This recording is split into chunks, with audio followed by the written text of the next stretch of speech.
Okay.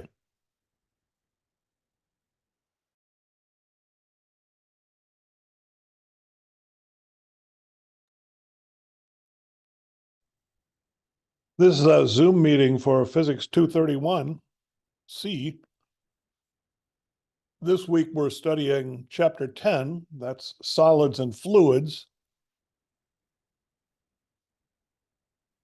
Fluids are materials that can flow. There are two kinds of fluids, liquids and gases. Solids are materials that can't flow.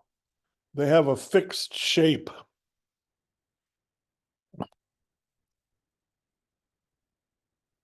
Problem set 8 goes along with Chapter 10, and that's due next Monday. The reading quiz is due today. Most people have already done the reading quiz, but hopefully in part of the problem set. But anyway, today we'll go over a few of the problems from problem set 8. Now, before we look at any problems, let's look at the important equations from chapter 10.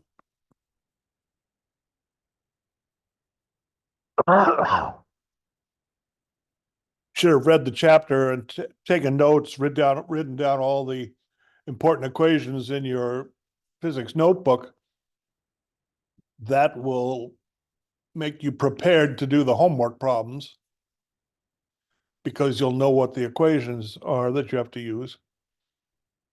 And also it'll help you be prepared for the next midterm exam, which is coming up in April.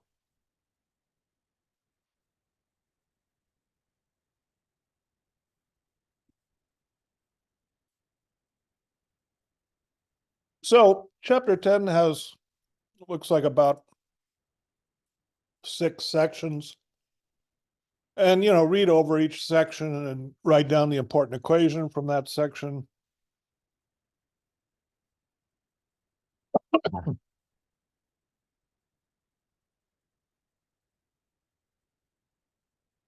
One important parameter that describes a material sample is the density, the mass divided by the volume. Unit would be the unit of mass, kilogram, divided by unit of volume, cubic meters. These are the standard units. Section 2 is about solids. Solids have a fixed shape, but it's not completely fixed.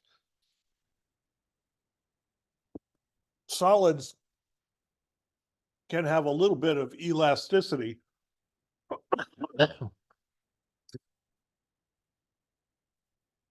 And we can describe the elasticity by taking the force divided by the area.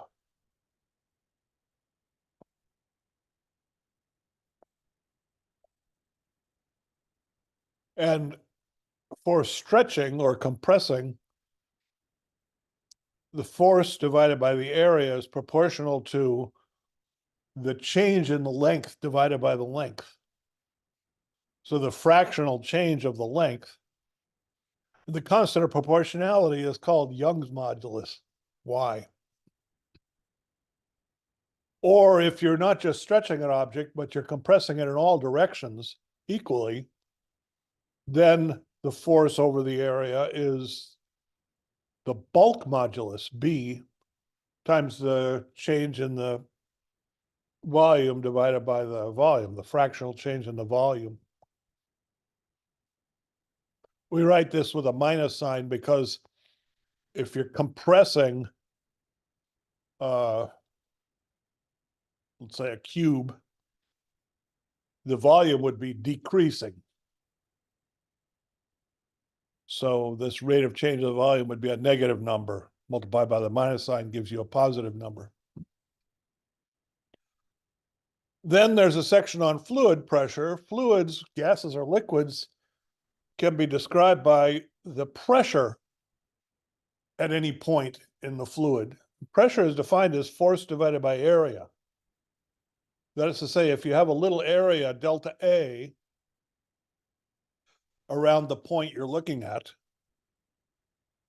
then the pressure force acting on that little area is the pressure times the area. So the unit of pressure would be force divided by area, newtons divided by square meters. One of the interesting equations in that section is the pressure as a function of depth in a lake or in some kind of container of water in an ocean. The pressure of an incompressible fluid increases with the depth in Earth's gravity. So the pressure as a function of depth, let's say in a lake, would be the pressure 0, that's the atmospheric pressure, that's the pressure at the surface, plus rho GD. Rho is the density of the water, G is the acceleration due to gravity, D is the depth. So as you go deeper into a lake, you're experiencing a greater pressure at all points at the given depth. Now, there'll be a lot of interesting problems, a lot of somewhat tricky problems, both on the homework and on the exam, concerning buoyancy. Buoyancy is the fact that any object submerged in a fluid experiences an upward force because of gravity.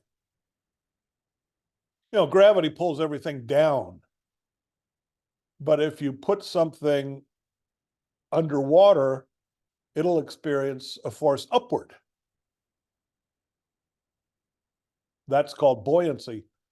That's the force exerted by the water all around the surface of the object that you have put underwater.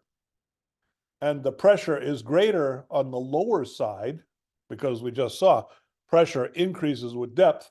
So the pressure on the lower side is larger than the pressure on the upper side. So there's a net upward force.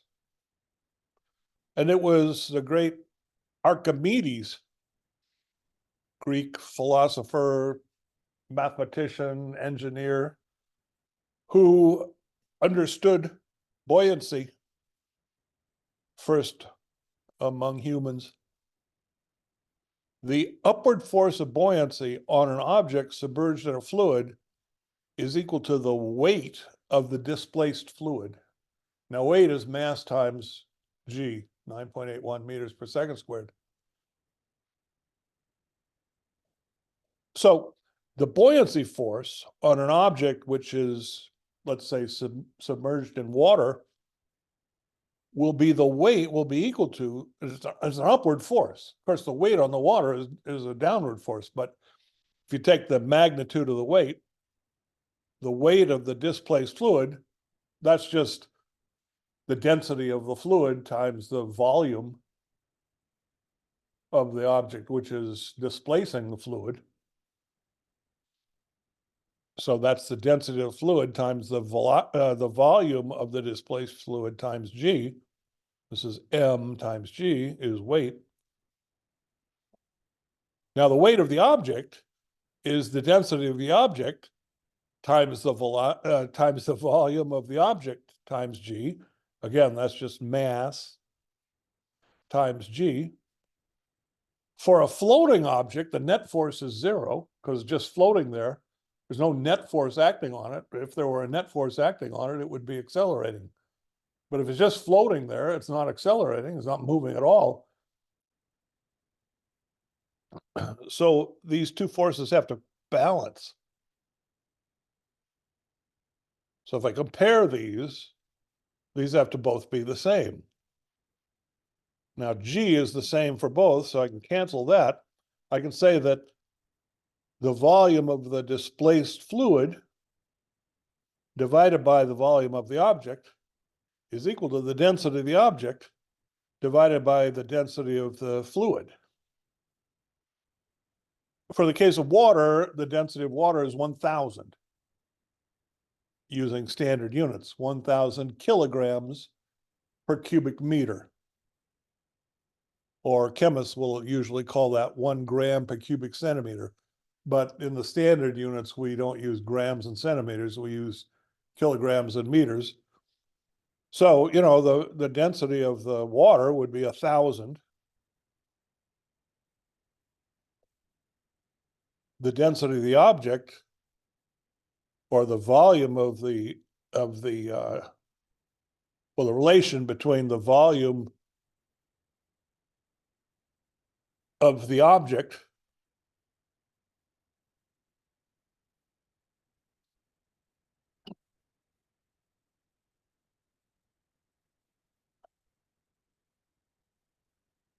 and the volume of the displaced fluid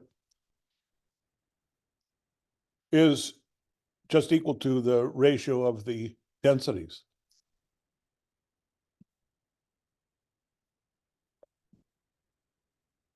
Now, for a floating object, only part of it will be under the water. You know, if it's floating on the surface, imagine a basketball thrown into a lake, part of the basketball will be out of the water, and the rest of the basketball will be in the water.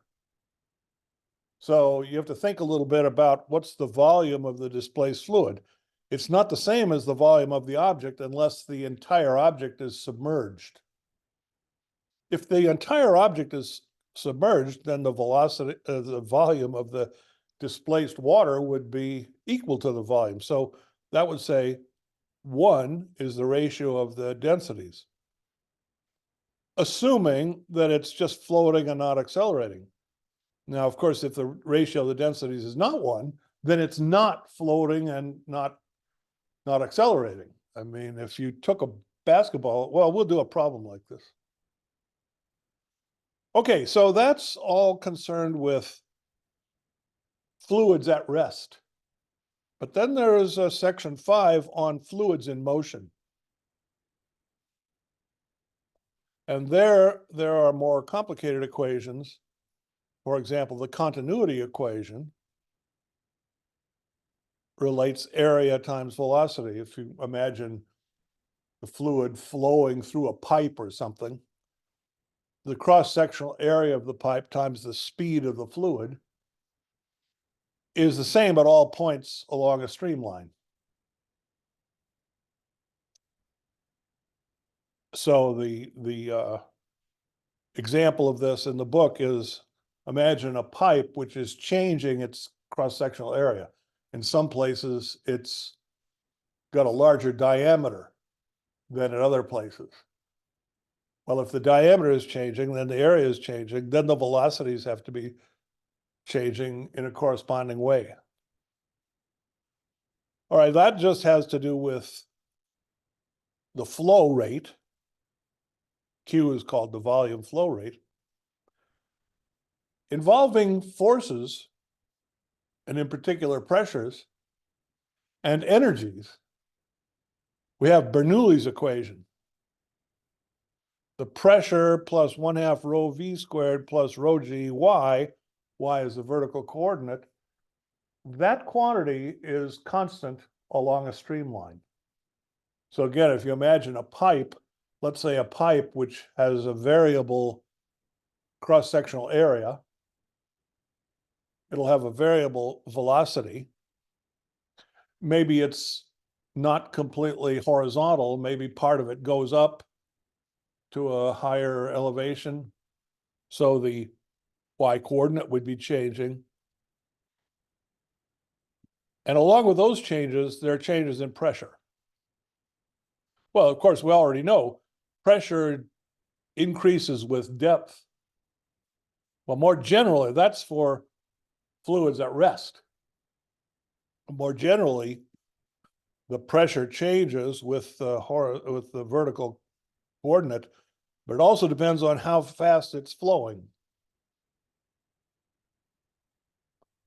The final section is kind of a specialty case.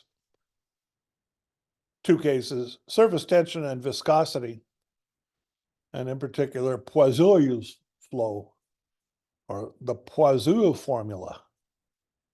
This is interesting to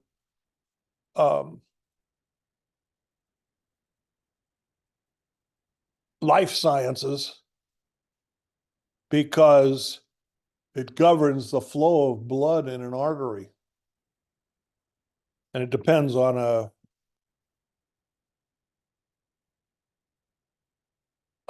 quantity called the viscosity.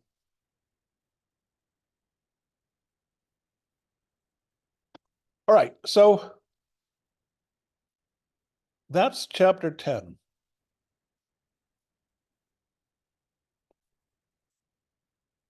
Now let's look at a couple of problems. So here's a problem. It's in the textbook. It's problem 73 in chapter 10. I think it's called in the long cap assignment, it's called the water jet. If you have a bucket of water at some elevation and it springs a leak. So there's a little hole at the bottom. Well, the water will flow out of the bucket.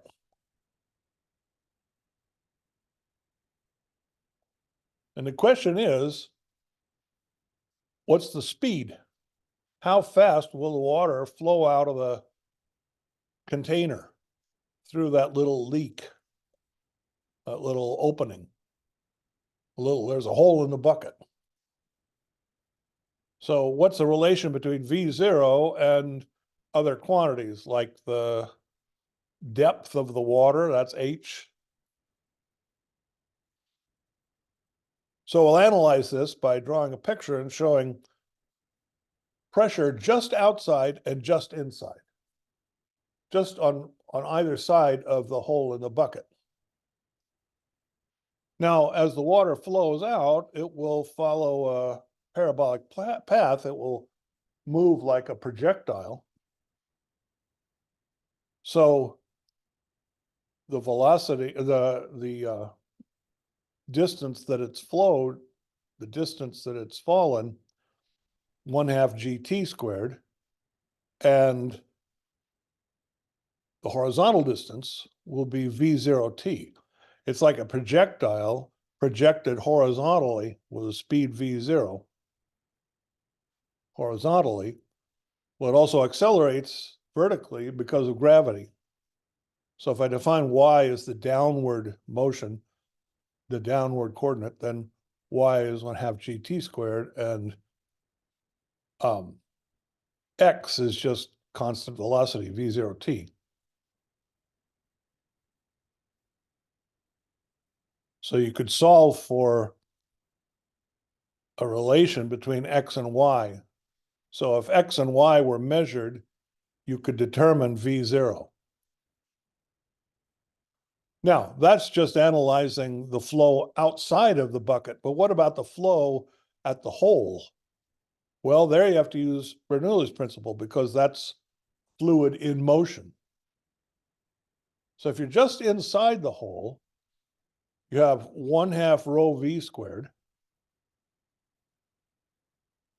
plus rho GH. H is the depth of the water, plus the pressure. And just outside, you have 1/2 rho V0 squared, because outside it's moving, whereas inside it's not moving very much. If the hole is very small, if you make a small hole, then the velocity right inside the hole will be very small. So I'll have 1/2 rho V squared, and I'll put V equals 0. But outside of the hole, it'll be 1/2 rho V0 squared. Now, if I call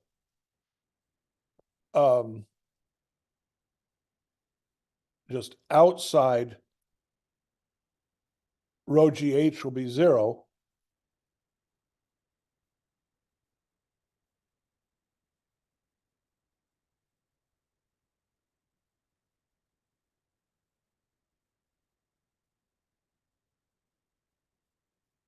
because there's no pressure due to the column of water above the Y value.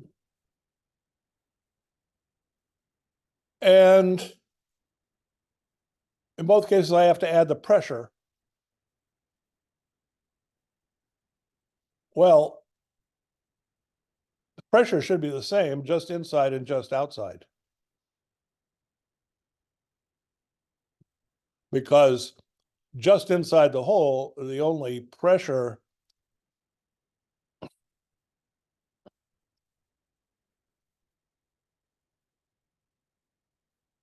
the water pressure right here should be the same as atmospheric pressure.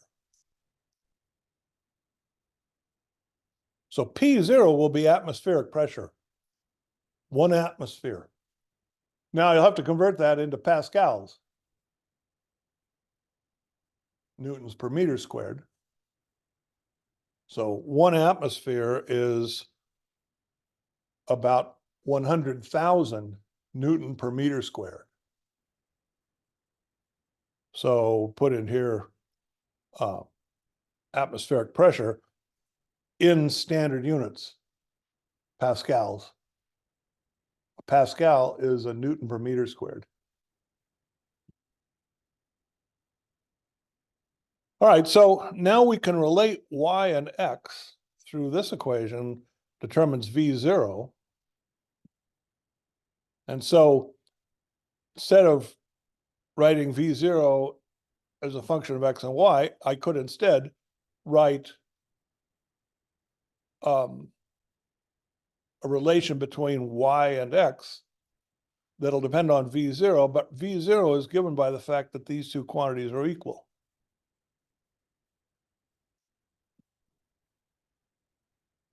That equation is called Torricelli's law, named for a Italian physicist who lived a little bit at the same time as Galileo. He was a little younger than Galileo. So this is an old subject.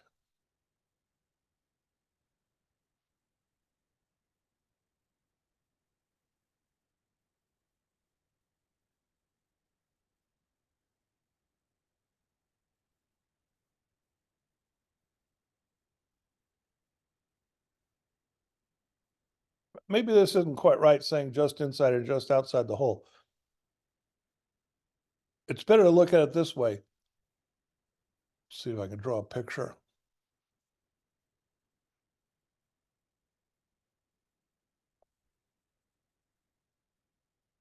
Let's draw a streamline.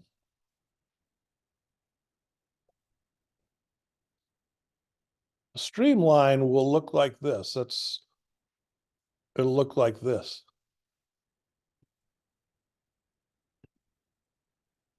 That'll be a streamline. And P plus a half rho V squared is constant along the streamline. So if I look at this point, that would have elevation H and pressure P0. If I look at this point, that will have elevation 0 and pressure P0. Why pressure P0? Because it's just in contact with the atmosphere.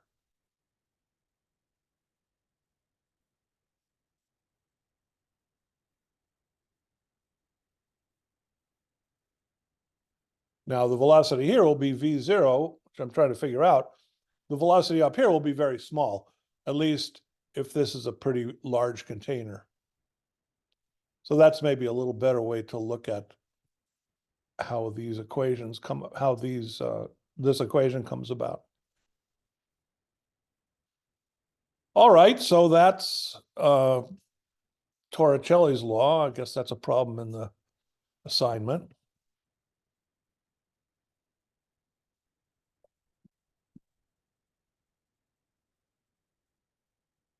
Here's another example from problem set 8, which again involves Bernoulli's law. It has to do with flying. Why does an airplane fly? Well, an airplane flies because of Bernoulli's law. There's a flow of air around the wing. We usually think of the air as being constant and the wing going through it. But we can just as well analyze the problem as if the wing is constant and the air flows by it in the opposite direction. You know, a wing going through some air could be just as well described in a wind tunnel, where you have the wing fixed in space and air flowing past the wing, a wind. It's really the relative velocity that's important. So we can look at the wing and imagine the air flowing around the wing. We can think of it as the wing being constant and the air flowing backwards. Although when the airplane's flying, the airplane will be flying forwards and the air will be, well, flowing around it, but far away from the wing, the air would just be still, neglecting any kind of wind. So here's a little picture of a model of an airplane.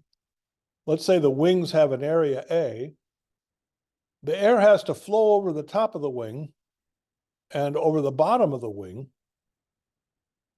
And I can apply Bernoulli's principle. So Bernoulli's principle says 1/2 rho v squared plus p is constant if I neglect the small change in elevation, which would be negligible here because a wing is not very thick. So I can apply Bernoulli's principle, 1/2 rho v squared above plus the pressure above is 1/2 rho v squared below plus the pressure below. Now, the pressure below will be larger than the pressure above. That's what causes lift. That's what makes it possible for the airplane to stay up, because, you know, it has a heavy weight. It has a weight, but the force of the air pushes it up because of the difference of a pressure below and above the wing. So here's Bernoulli's principle, again, neglecting the small difference in height between above and below. And the lift force is the difference in the pressures times the area, because that's the definition of pressure. Pressure is force divided by area. Or if I multiply through by the area, the force is the pressure times the area. Now I'll have an upward force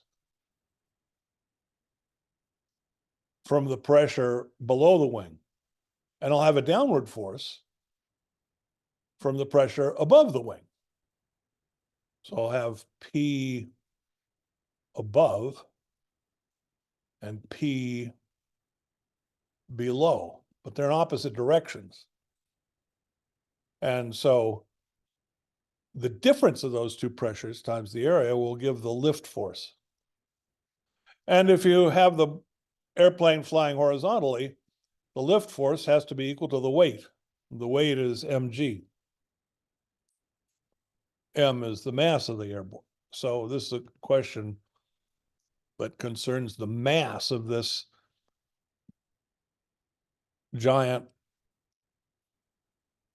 airplane, kind of a jet plane that you might ride on if you're traveling across the country or across the ocean.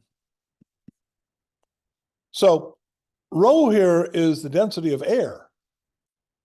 The fluid in this case is not water, it's air. So rho would be the density of air. And the density of air is, you know, approximately 1 kilogram per cubic meter.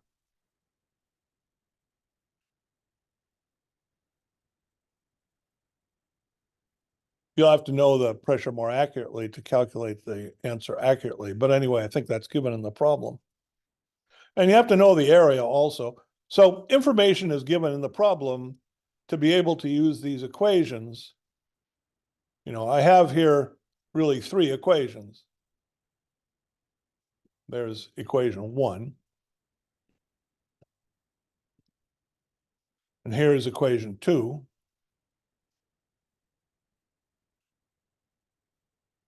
Here's equation 3. So I have various unknowns, like the mass of the plane is not given. The area of the wings, that's not given. The density of air is known. The velocities above and below are not really given. The velocity of the plane, that's just the speed of the plane.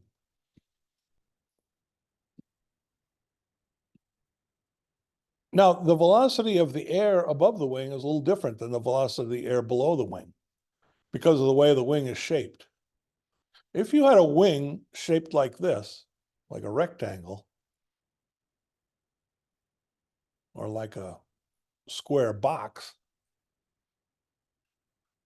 then the velocity above the wing and the velocity below the wing would be the same, just by the symmetry. And that wouldn't fly. You know, you can't make a passenger jet where the wings are just shaped like a square or like a rectangle. But because of the way a wing is shaped, and all wings are sort of shaped like this, that'll provide a difference in velocities above and below. So that information is probably given in the problem. And, you know, you have various known quantities and you have to put these equations together to get the, let's say, the quantity you're supposed to calculate is the mass of the airplane. Or you could be given the mass of the airplane and you ask, what's the area of the wing? It'd be the same equations, it's just there would be a different unknown.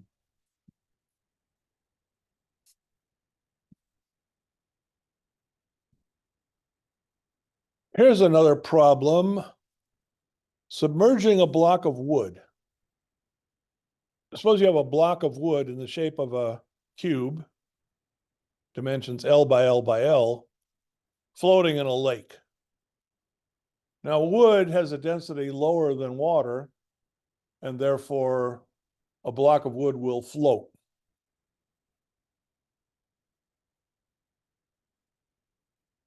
And you give various kinds of information. So here would be the equilibrium condition. You have the lake, and you have the block of wood floating on the surface of the lake. Part of the block is below the surface.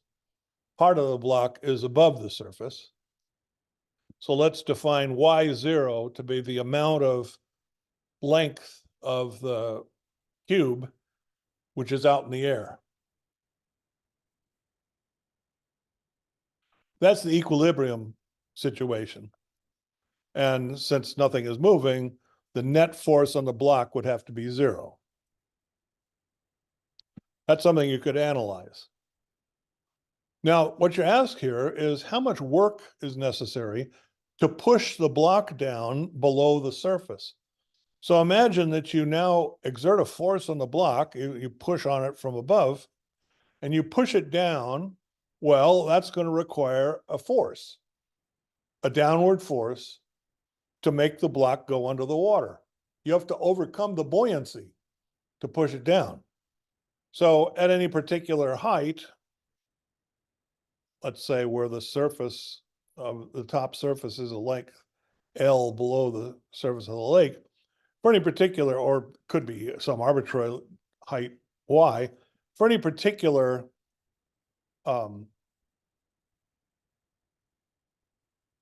distance that the block is below the surface, there'd have to be a force, a downward force. Otherwise, the block would pop back up again. So you would have to be pushing it down to keep it in equilibrium. The weight of the block and the buoyancy force would give an upward force. The weight of the block is downward, the buoyancy force is upward. But if the block is not dense, then the combined weight of the block plus buoyancy would be upwards. Well, then you'd have to push it downwards so that the net force is 0. That's how you would analyze the forces. Now you have to go a step further. because you have to analyze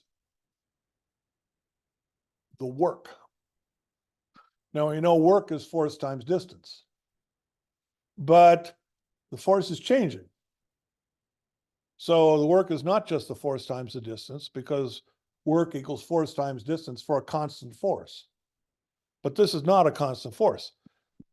The further you push the block, the more force you have to apply.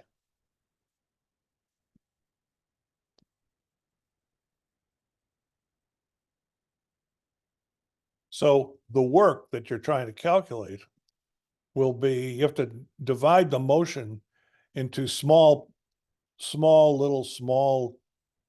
say, centimeter displacements. And the total work will be the force times those little centimeter distances. So for one little displacement of the block, the work done would be force. This is the force in the y direction, but of course, that's the only force that's relevant here, just vertical. The force times the distance, that small distance that it's gone down, that would be the work for one little part of the motion. But you have to calculate the force for the entire motion, so you have to do the sum. And that's what makes this problem difficult. So here's the hint. The equilibrium is not difficult. I mean, we just have the net force is zero. The net force, let's call upward force positive. So the net force will be minus mg, that's the weight, plus the buoyancy force. And Archimedes explained that the buoyancy force is the weight of displaced fluid, in this case water. So it'll be the mass of the water that's been pushed away by the block times g. Mass times g is weight. And that force has to be zero if it's just floating at the surface. Now the mass is the density times L cubed. That's the density of the wood. The mass of the water is the density of water times the volume underwater. The volume underwater will be the area times this times this amount. So here's the volume of displaced water. It's the volume of the wood underwater.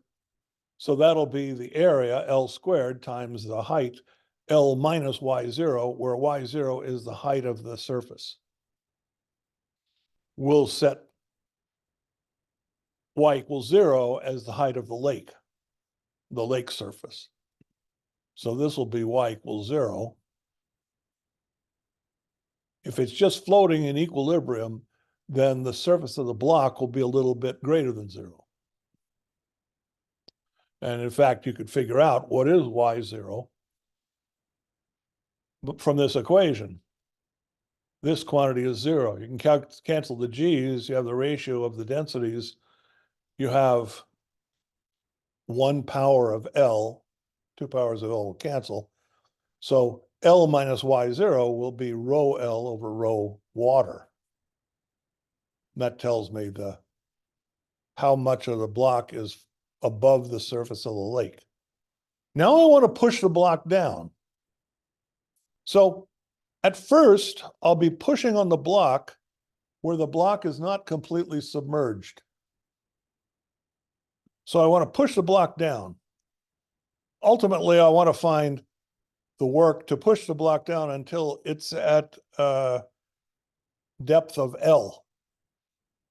In other words, its y coordinate would be negative L.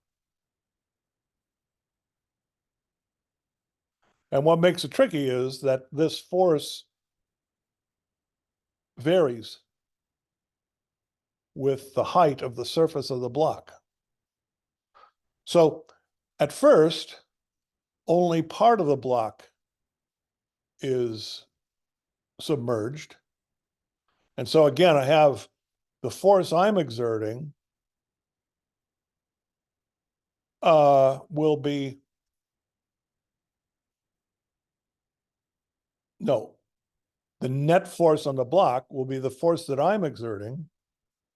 That'll be a negative number. I'm pushing it down. And then minus rho L cubed G, that's the weight, plus rho W, L squared L minus Y, that's the buoyancy force, just like up here. Of that same combination down here. Weight and buoyancy force. And I have to push with an extra force, F, to make it go down. And now the work will be this sum of Fy dy. Now, part of this quantity, so I'm going to set F equals to the right-hand side here, part of this quantity doesn't depend on Y. So I'll have the constant rho L cubed G minus rho W L cubed G. That doesn't depend on Y. So as I change Y, I just get the net change of Y. But there's a portion of the force which is, remember I have to move this to the other side of the equation, so it's minus rho W L squared Y. No, I move this to the other side of the equation, so it's plus rho W L squared Y. And I have to sum Y delta Y. You know, if I'm just summing delta Y, that'll just get me the total change in Y. But if I'm summing Y delta Y, that'll get me the change of Y squared over 2. So here is the tricky part of this problem. The sum of Y times the displacement Y, or the little small change in Y, is the change of Y squared over 2. You can see it has to have the units of meters times meters. So it has to be unit of meters squared. And so it's actually meters squared over 2. Now I want the change in Y squared. So Y squared starts at Y0 and ends at 0. That's where the block is just below the surface. So the final Y squared over 2 will be 0, minus the initial Y squared over 2 will be Y0 squared over 2. So that's the work done to push the block down until its surface is right at the lake surface. But now I want to push it down further. I want to push it from 0, where it's right at the surface of the water, down to minus L. Well, there the force is constant. The force will just be the weight, rho L cubed G, minus the buoyancy force, rho W L cubed G. Because unlike when part of the block is submerged, when all of the block is submerged, the buoyancy force will just be rho W times the volume of the block.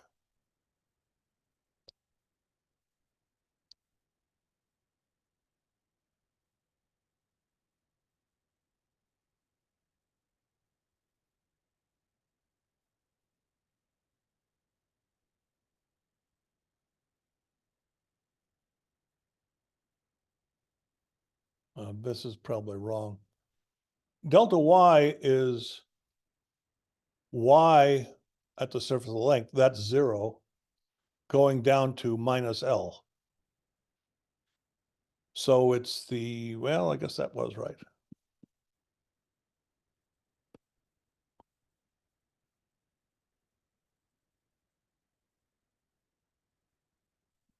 This is where there's a mistake. That should be negative because the force has to be downward.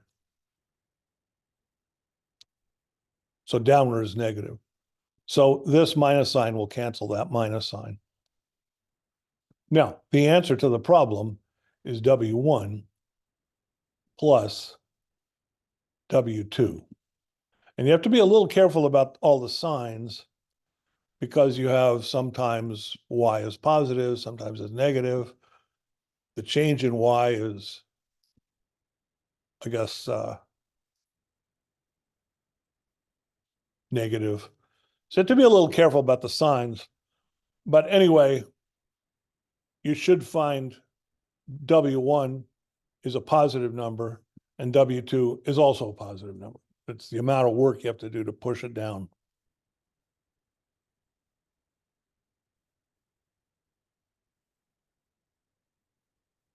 It's just that when you're pushing it down and it's above the surface, the force you have to exert is varying with the distance. Whereas when you're pushing it down below the surface, the force you have to apply is just a constant. All right, so that's a problem involving buoyancy. Here's another problem involving buoyancy. It's called two blocks floating. You have two blocks. They have the same mass. So let's call them A and B. They have the same mass, but they have different densities. So they'll have different buoyancy forces. So the larger one will float on the surface. And the smaller one will sink down below the surface. So you're given some information. They both have the weight, they both have the mass of 0.5 kilograms. The volume of this one, the smaller one, is 450 cubic centimeters. And the fraction of M that is underwater is 0.7. So these numbers are given. The numbers you have in your line kappa problem might be a little different, but they'll be similar. Now everything is in equilibrium. Oh, and they're tied together by a rope.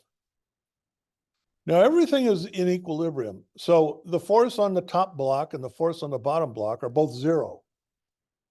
So let's calculate the force on the bottom block, B. So what's the force on B? Well, it's pulled up by the rope because the rope always pulls. The rope doesn't push. A rope pulls. So with the rope pulling, that's an upward force. So that's a positive force. Gravity pulls it down, so that's a negative force, mg. And the buoyancy force is upward. That'll be the mass of displaced fluid, which will be the density of water, that's the fluid, times the volume that's displaced. Well, that's just the volume of the block. You know, this block is pushing water away. The amount of water is just equal to its volume times G. So that's the weight. That's the net force on block B. That has to be zero. Now, how about block A? Well, there's a tension force, which is downward, because a rope can only pull, it can't push. And in fact, by Newton's third law, it'll be the same tension. The tension is constant all along the rope, as long as the rope is not very massive. So there'll be a downward force equal to T, so that's negative T.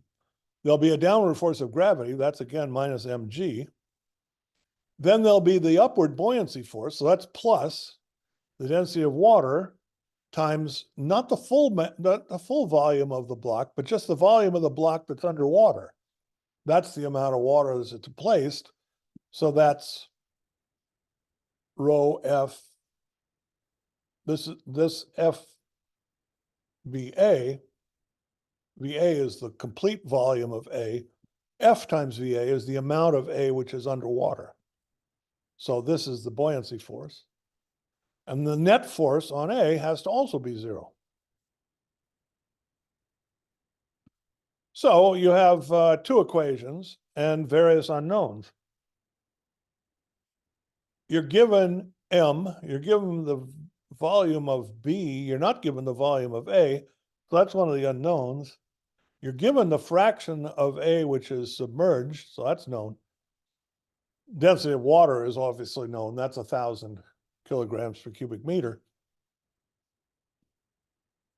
Or to a chemist, 1 gram per cubic centimeter.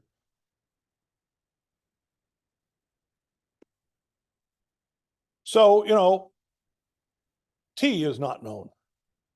So there are two unknowns, T and the volume of the upper block. And so I don't know what the problem asks you for. The problem could ask you to calculate the tension in the rope, or it could ask you the volume of the larger block. I'm not sure what it asks for. Could ask for both of those. You have two equations, so you can solve for two unknowns, just the algebra of solving simultaneous equations. All right, so that's the Zoom meeting for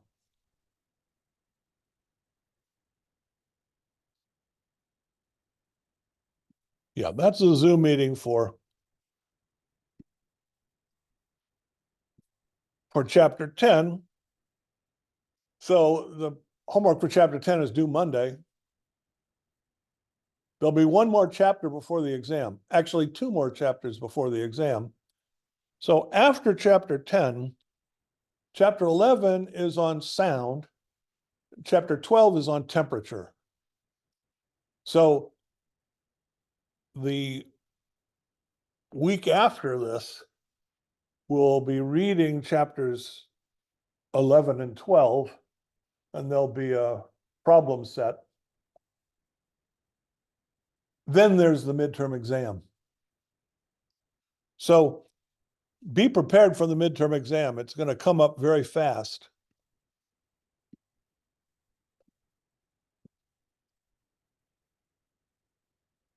We've already studied 9, that was gravity. 10, we're doing now, that's buoyancy and so on. 11 is sound. 12 is temperature. Now, you probably studied temperature before, but anyway, there's a little chapter, not a very long chapter, but a little chapter on temperature. And these will be the content of midterm exam number 3, which is coming up in a week or two, about 2 weeks.